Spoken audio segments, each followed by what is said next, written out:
السلام عليكم ورحمة الله وبركاته. الحمد لله رب العالمين. اللهم صل وسلم وبارك على نبينا محمد وعلى آله وأصحابه أجمعين. أشهد أن لا إله إلا الله وحده لا شريك له وأشهد أن محمدا عبده ورسوله صلى الله عليه وعلى آله وصحبه وسلم تسليما كثيرا. أما بعد.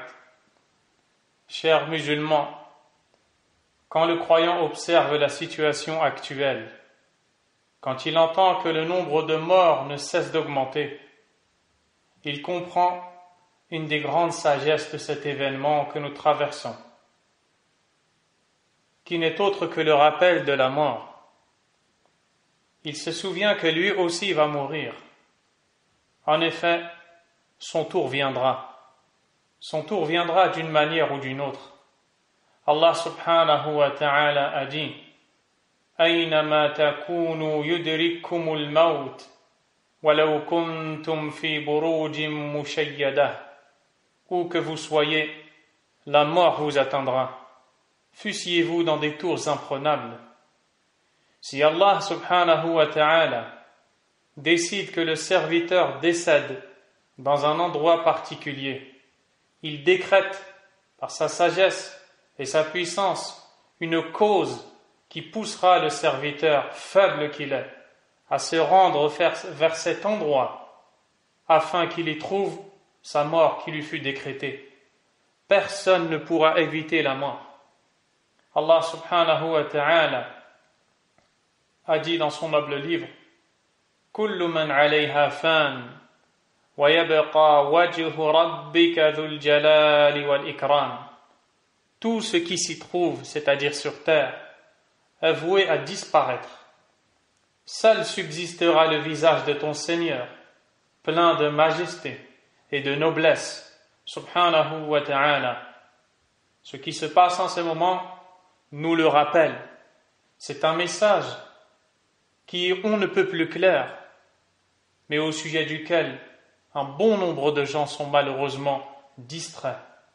Alors qu'Allah subhanahu wa ta'ala, dans son noble livre, nous dit: Kullu nafsin dha'iqatul maut wa innama tuwaffawna ujurakum yawma al-qiyamah faman zuhziha 'anil nar wa udkhila al-jannata faqad faz.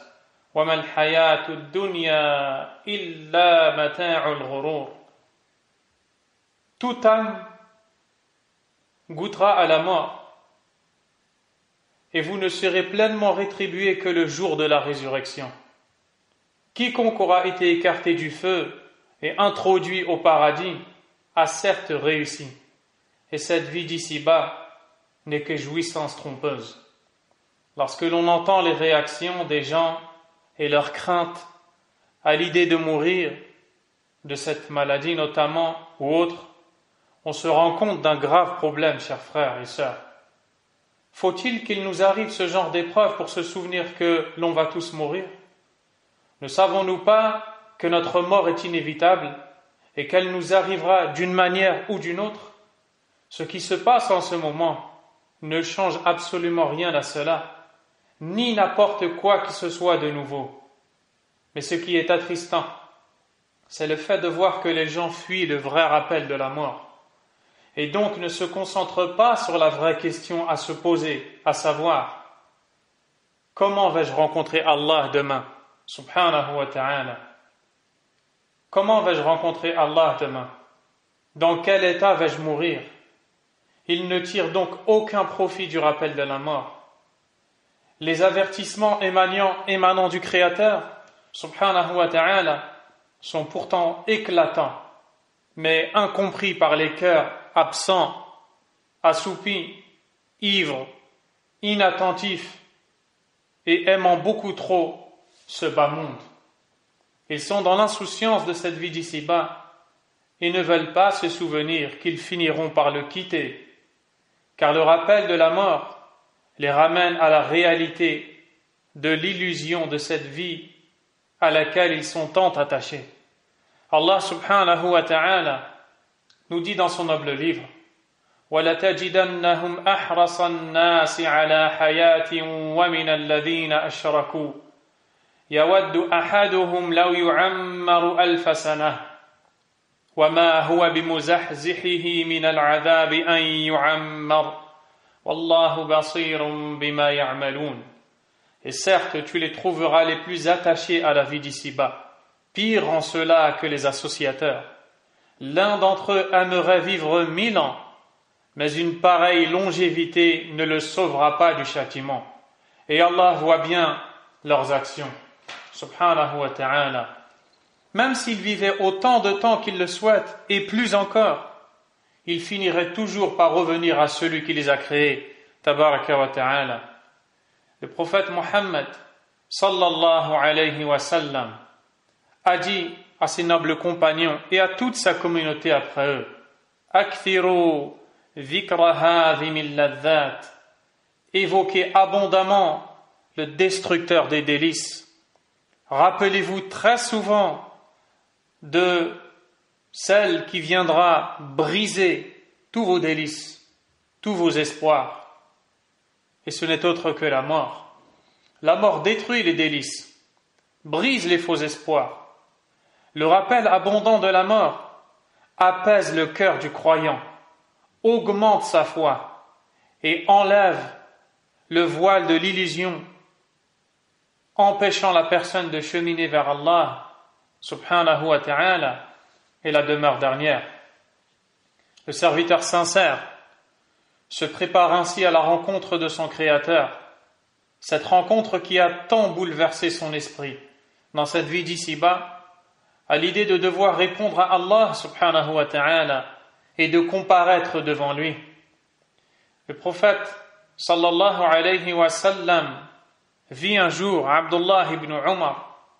Abdullah ibn Umar a dit أخذ رسول الله صلى الله عليه وسلم بمنكبي فقال كن في الدنيا كأنك غريب أو عابر سبيل. وكان ابن عمر رضي الله عنهما يقول إذا أمسيت فلا تنتظر الصباح وإذا أصبحت فلا تنتظر المساء وخذ من صحتك لمرضك ومن حياتك لموتك. Abdullah ibn Umar, qu'Allah l'agrée, a dit, le messager d'Allah sallallahu alayhi wa sallam me saisit par les épaules et me dit, sois dans ce bas monde comme si tu étais un étranger ou un passant. Ainsi Ibn Umar disait aux gens, quand tu es au soir, n'attends pas le matin, et quand tu es au matin, n'attends pas le soir. Prends de ta santé pour ta maladie et de ta vie pour ta mort. L'étranger, mes chers frères, c'est celui qui réside dans un pays qui n'est pas le sien. Il ne s'y est rendu que pour un besoin qu'il attend impatiemment d'achever, afin de regagner sa terre et retrouver le repos et la quiétude. Quant au passant, il est celui qui traverse différents endroits sans y faire halte ni y résider. Voilà la réalité du croyant dans cette vie d'ici-bas. Le croyant connaissant le but pour lequel Allah subhanahu wa ta'ala l'a créé, se préparant en ce sens, il ne se sent pas à l'aise dans cette dunya. Il n'est pas à l'aise dans cette vie d'ici-bas. Il est pressé de s'installer dans une demeure aussi vaste que les cieux et la terre, al-Jannah. Allahumma nas'aluka al-Jannah. Le prophète sallallahu alayhi wa sallam, d'après ce que nous dit le noble compagnon Abdullah ibn Mas'ud, qu'Allah l'agrée, نام رسول الله صلى الله عليه وسلم على حصير فقام وقد أثر في جنبه فقلنا يا رسول الله لو اتخذنا لك وطاء فقال ما لي وللدنيا ما أنا في الدنيا إلا كراكب استظل تحت شجرة ثم راح وتركها. Abdullah ibn Mas'ud nous dit, le messager d'Allah sallallahu alayhi wa sallam s'est un jour couché sur une natte. À son réveil, les côtés de son corps portaient les traces de la natte. Nous dîmes, ô messager d'Allah, que dirais-tu si nous t'achetions un tapis? Il répondit, alayhi salatu wassalam, mais qu'ai-je à faire de cette vie d'ici-bas? Qu'ai-je à faire avec ce bas monde? Je n'y suis que comme un cavalier qui se mit à l'ombre d'un arbre, puis partit en le laissant. Le rappel de la mort est indispensable pour le cœur du croyant. Sans celui-ci, la personne s'oublie. Elle s'oublie dans l'ivresse de ce bas monde, néglige les ordres de son Créateur et cause la mort de son cœur. Ce corps abritant, ce cœur mort, sera alors à l'image d'une tombe, une tombe qui abrite un cadavre, qu'Allah nous en préserve. Cher croyant, es-tu satisfait d'avoir en toi un cadavre et que ton corps soit comme une tombe pour lui? Le prophète alayhi salatu wassalam était un jour en présence des sahaba radiyallahu ta'ala anhum, comme nous le raconte Al-Bara ibn Azib, qu'Allah l'agrée. Kunna ma'a Rasulillah sallallahu alayhi wa sallam fi jinaza فجلس على شفير القبر فبكى حتى بل الثرى ثم قال يا إخواني لمثل هذا فأعدوا يا إخواني لمثل هذا فأعدوا. Le noble compagnon nous dit: nous étions avec le messager d'Allah sallallahu alayhi wa sallam dans des funérailles. Il s'assit sur le rebord de la tombe alayhi salatu wa salam, se mit à pleurer au point d'en tremper la terre. Puis il dit: ô mes frères, pour cela préparez-vous. Ô mes frères, pour cela préparez-vous. Les espoirs de l'homme vont très souvent bien plus loin que le terme de sa vie. Il ne s'y prépare pas ou pas assez. Il est important de briser ces faux espoirs et revenir à la réalité. D'ailleurs, le noble compagnon Abdullah ibn Mas'ud, qu'Allah l'agrée, a dit: خط النبي صلى الله عليه وسلم خطا مربعا وخط خطا في الوسط خارجا منه وخط خططا صغارا إلى هذا الذي في الوسط من جانبه الذي في الوسط وقال هذا الإنسان وهذا أجله محيط به أو قد أحاط به وهذا الذي هو خارج أمله وهذه الخطط الصغار الأعراض فإن أخطأه هذا نهشه هذا وإن أخطأه هذا نهشه هذا. Abdullah ibn Mas'ud radiyallahu anhu nous dit: le messager d'Allah sallallahu alayhi wa sallam traça un carré, il dessina un carré, puis il traça en son milieu un trait qui en sortait. Il traça ensuite des petits traits se dirigeant vers le précédent. Il dit: tel est l'homme, et ce carré représente son terme, qui l'entoure de toutes parts. La ligne médiane qui sort du carré représente ses espérances. Quant à ces petits traits, ce sont les accidents de la vie qui le guettent. Si l'un d'eux le manque, l'autre le saisit dans ses mâchoires. Le carré, c'est la date de la mort de l'homme, qui est fixée et inévitable, au point où l'homme est encerclé et ne peut la fuir.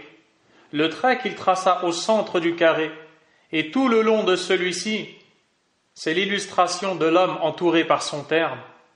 Les petits traits à l'intérieur du carré représentent ce qui arrive à l'homme dans sa vie, comme épreuve, maladie, difficulté et autres. Et la partie du trait sortant du carré représente ses espoirs qui sont bien souvent plus longs que le terme fixé par Allah.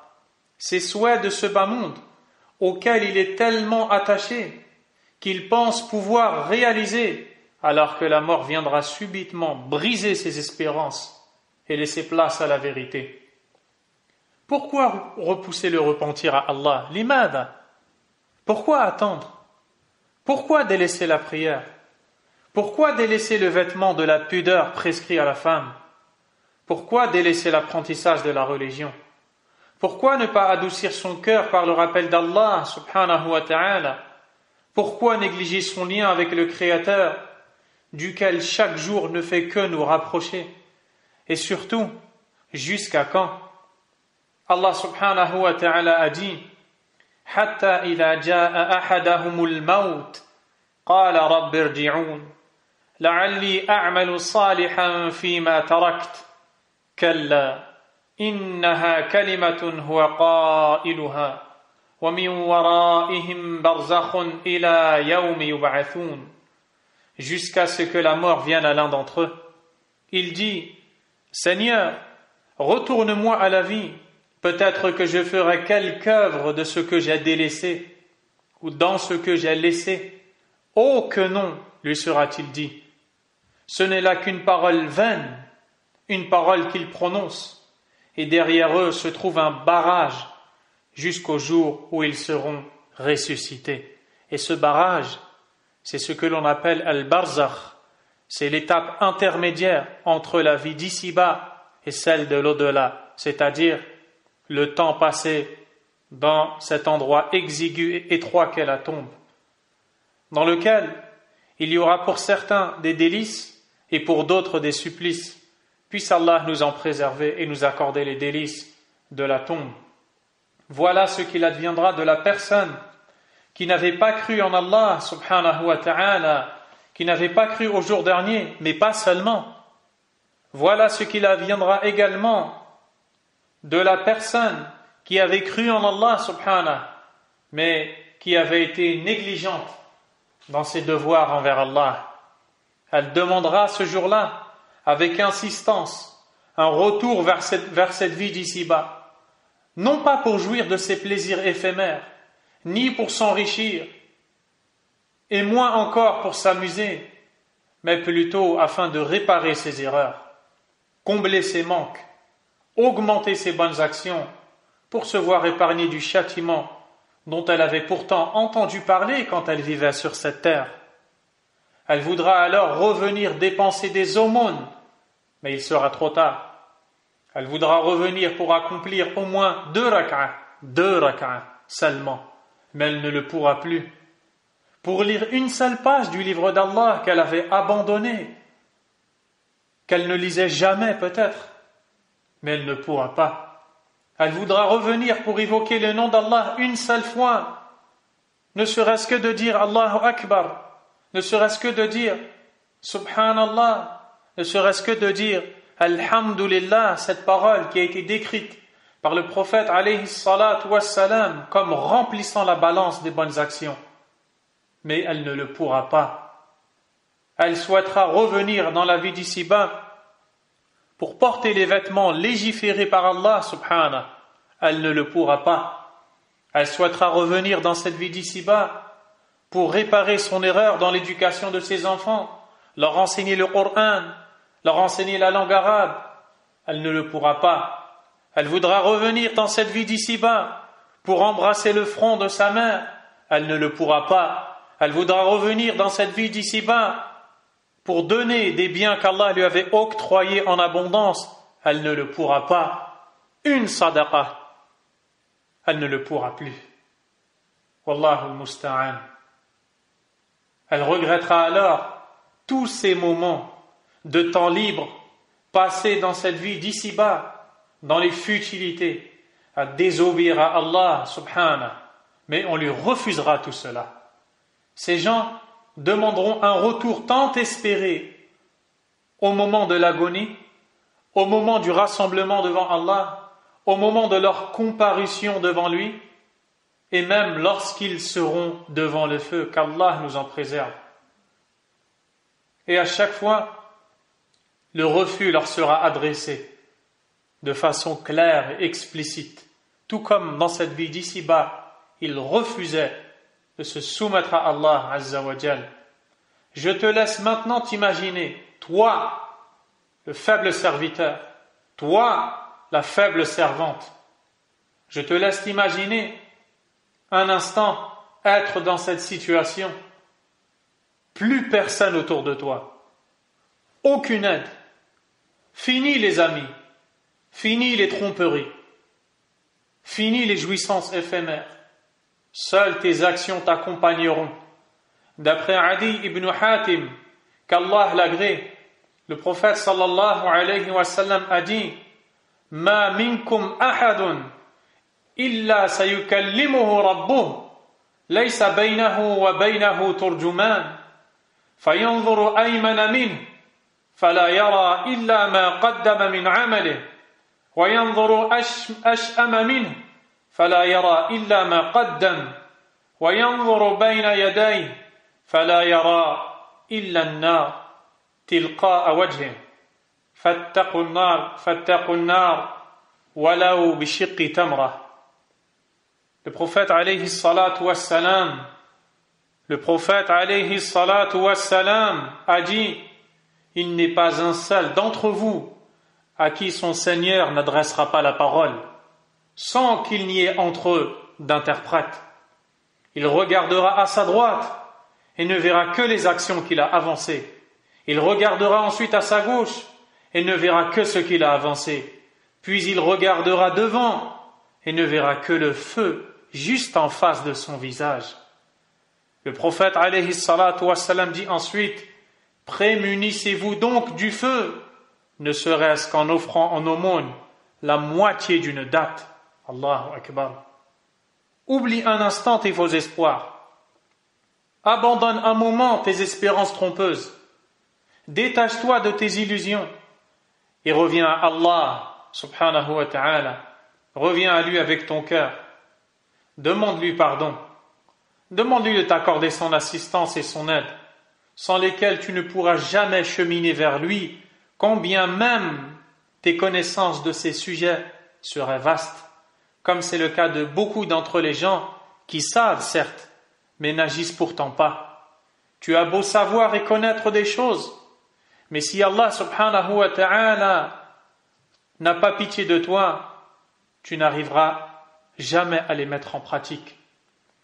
Allah subhanahu wa ta'ala a dit: وَأَنْفِقُوا مِمَّا رَزَقْنَاكُمْ مِنْ قَبْلِ أَنْ يَأْتِيَ أَحَدَكُمُ الْمَوْتِ فَيَقُولُ رَبِّ لَوْلَا أَخَّرْتَنِي إِلَى أَجَلٍ قَرِيبٍ فَأَصَّدَّقَ وَأَكُنْ مِنَ الصَّالِحِينَ وَلَنْ يُؤَخِّرَ اللَّهُ نَفْسًا إِذَا جَاءَ أَجَلُهَا وَاللَّهُ خَبِيرٌ بِمَا تَعْمَلُونَ.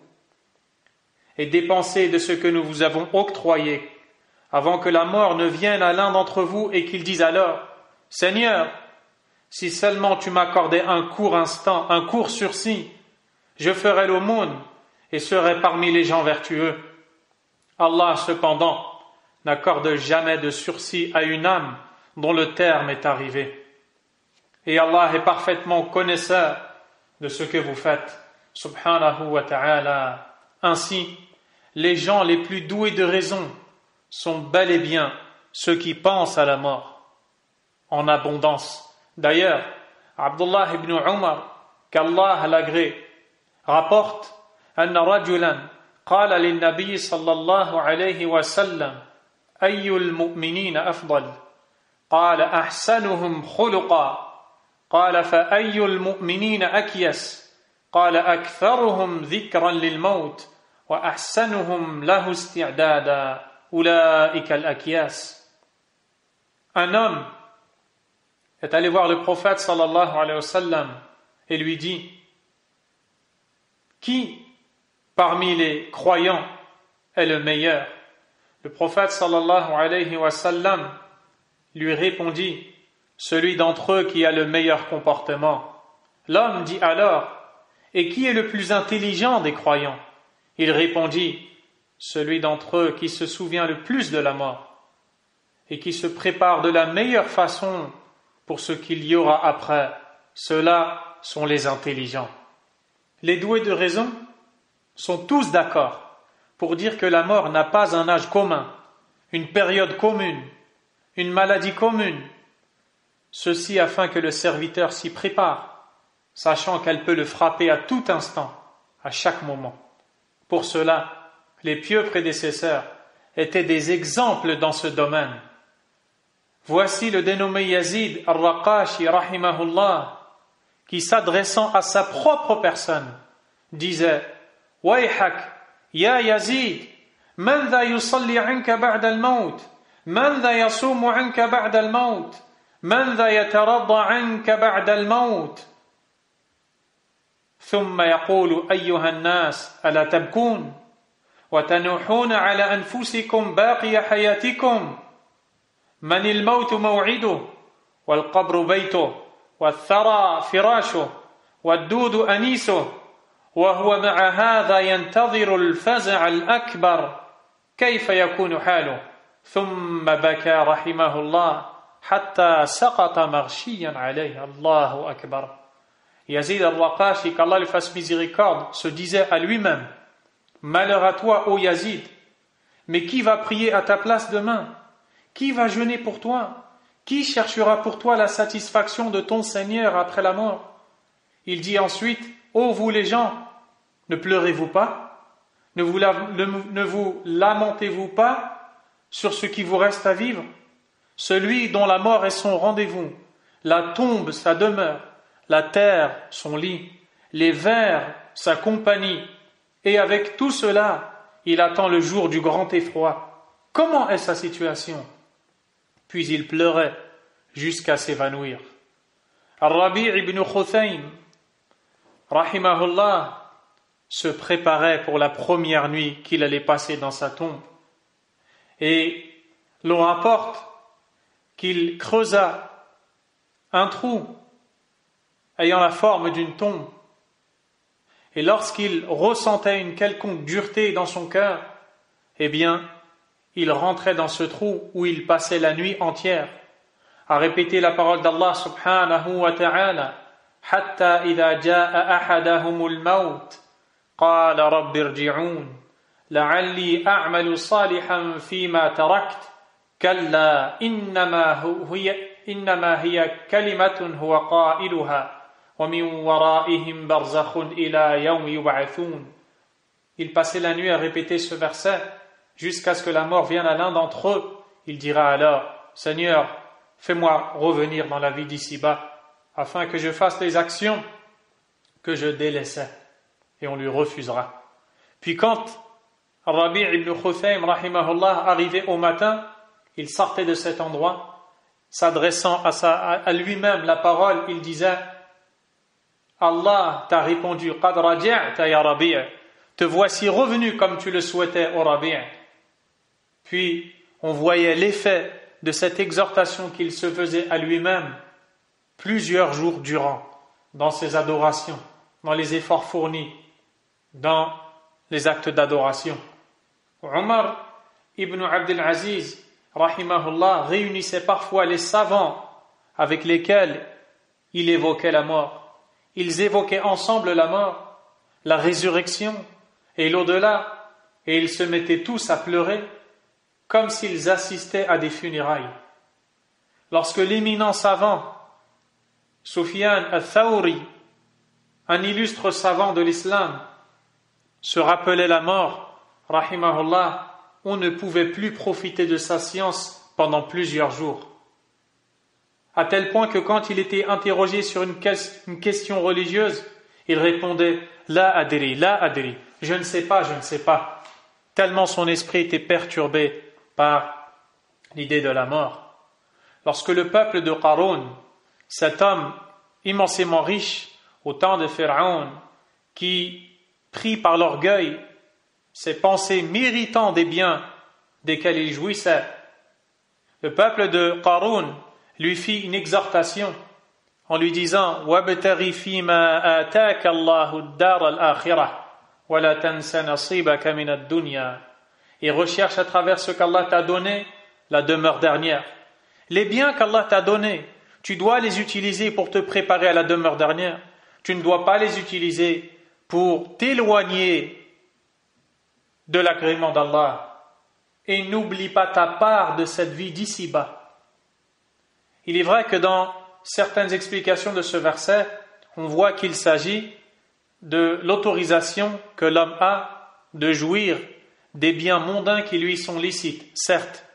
Mais sais-tu comment certains savants, comme l'a mentionné l'imam Al-Qurtubi rahimahullah, ont expliqué ce qu'est la part d'ici-bas? Ils disent, comme si le peuple de Qarun en exhortant ce dernier, lui disait: recherche à travers ce qu'Allah t'a donné la demeure dernière et n'oublie pas que tu laisseras de ta dunya toute chose à part ton linceul, al-kafan. Ça c'est ta part. Cela est ta part de cette vie d'ici-bas que tu emporteras avec toi dans ta tombe. Uthman ibn Affan, qu'Allah l'agrée, chaque fois qu'il passait près d'une tombe, il pleurait jusqu'à tremper sa barbe. On lui disait alors: Tudhkarul jannah wa an-nar wa la tabki wa tabki min hadha. Nous te parlons du paradis et de l'enfer sans que tu ne pleures. Alors que tu pleures pour cela, il répondit: Inna Rasulallah sallallahu alayhi wa sallam qal: Inna al-qabra awwalu manazil al-akhirah, fa in naja minhu fama ba'dahu aysaru minhu, wa in lam yanju minhu fama ba'dahu ashaddu minhu. قال وقال الرسول صلى الله عليه وسلم ما رأيت منظرا قط إلا والقبر أفظع منه. Il répondit: le messager d'Allah sallallahu alayhi wa sallam a dit: la tombe est la première étape de l'au-delà. Quiconque est sauvé de ces affres trouvera tout ce qui viendra après plus facile, et quiconque n'en est pas sauvé trouvera ce qui suivra plus difficile. Le messager d'Allah sallallahu alayhi wa sallam a dit: je n'ai jamais vu une chose terrifiante sans que la tombe ne soit pire encore. Allahu Akbar. Pour cela, le prophète alayhi salatu wassalam nous encourageait à la visite des tombes et disait aux compagnons: Zurul qubur fa innaha tudhakkirukumul akhirah. Visitez les tombes car elles vous rappelleront très certainement l'au-delà, la demeure dernière.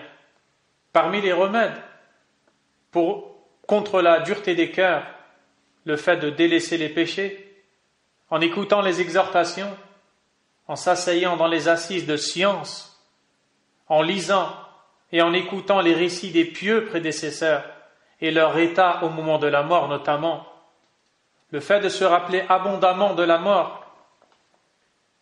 Safiya bint Umar rapporte: une femme vint se plaindre auprès de Aïcha, qu'Allah l'agrée, de la dureté de son cœur, et elle lui dit: souviens-toi abondamment de la mort, et ton cœur s'adoucira.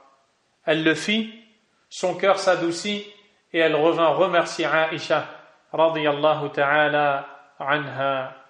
Également le fait d'assister si possible à l'agonie d'une personne, ainsi que la visite des tombes. Même pas n'importe quelle visite. La visite consistant à se rappeler qu'un jour, notre tour viendra. As-salaf as-salih, les pieux prédécesseurs, lorsqu'ils étaient dans des funérailles ou lorsqu'ils enterraient une personne, ils pleuraient tous. On pensait qu'ils pleuraient pour le défunt, alors que la réalité était tout autre. Chacun pensait à son sort et pensait et pleurait à l'idée de ce qu'il adviendra de sa personne. Souviens-toi comment est mort ton prophète Muhammad alayhi salatu wassalam.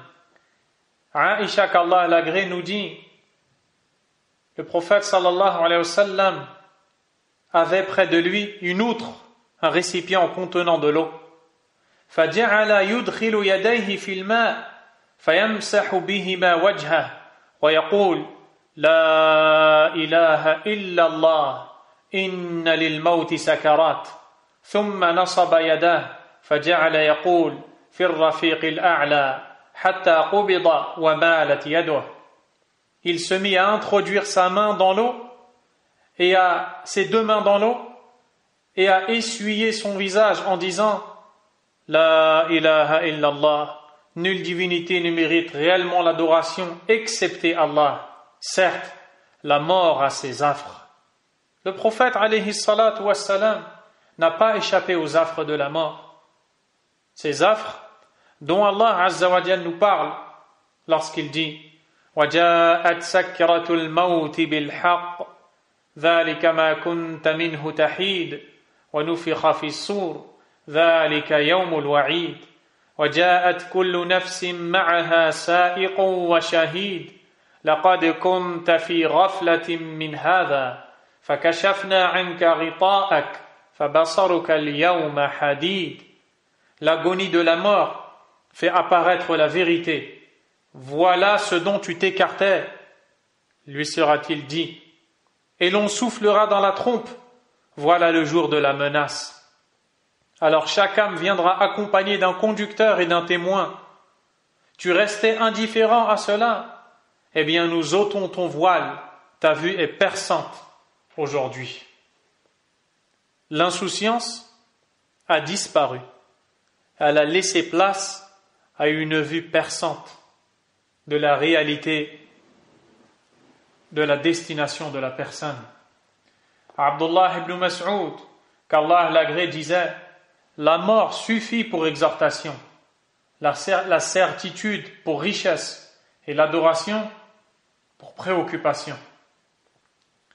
Anas radiyallahu anhu disait: je vous informe de 2 jours dont les créatures n'ont jamais vu de semblable. Le jour où te viendra l'annonciateur d'Allah avec la satisfaction ou le courroux, et le jour où tu te tiendras terrorisé quant à savoir si tu prendras ton livre de la main droite ou de la main gauche.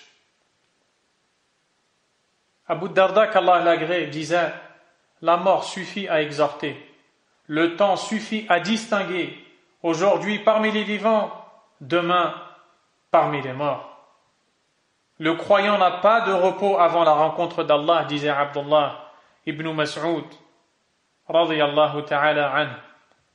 Al-Hassan al-Basri rahimahullah disait: que penses-tu du jour où ils se tiendront sur leurs jambes pour une durée équivalente à 50 000 ans sans rien manger ni boire, jusqu'à ce que leur cou se brise de soif et que leur ventre brûle de faim?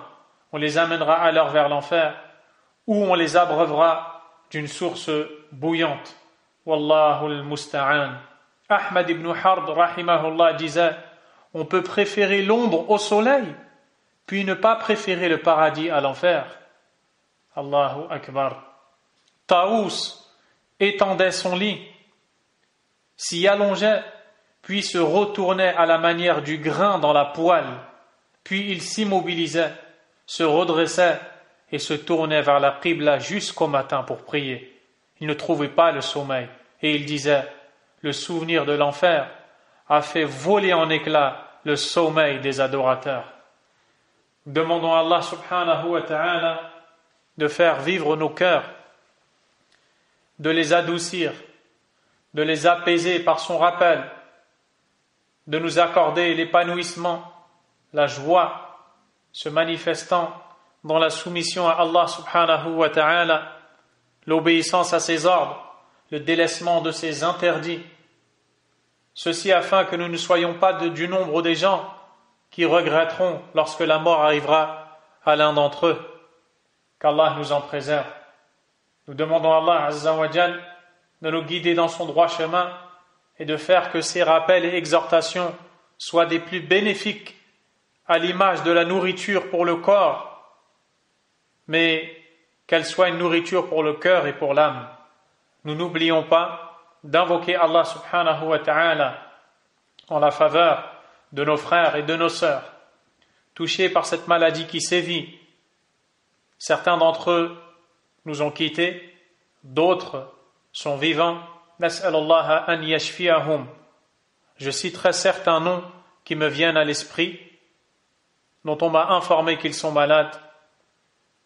Le frère Mourad Oukaz, le frère Mourad Qasmi, le frère Niyaz, ainsi que son épouse, le père au frère Abu Bakr de Sergi, l'oncle ainsi que la tante de notre frère Farid,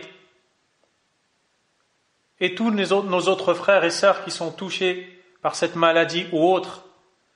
Nas'alullah tabaraka wa ta'ala bi asma'ihi al-husna wa sifatihi al-'ula wa bismihi al-a'zam alladhi idha du'iya bihi ajab wa idha su'ila bihi a'ta an yashfiyahum shifaan 'ajilan ghayra ajil. Allahumma shfi mardana ومرضى المسلمين.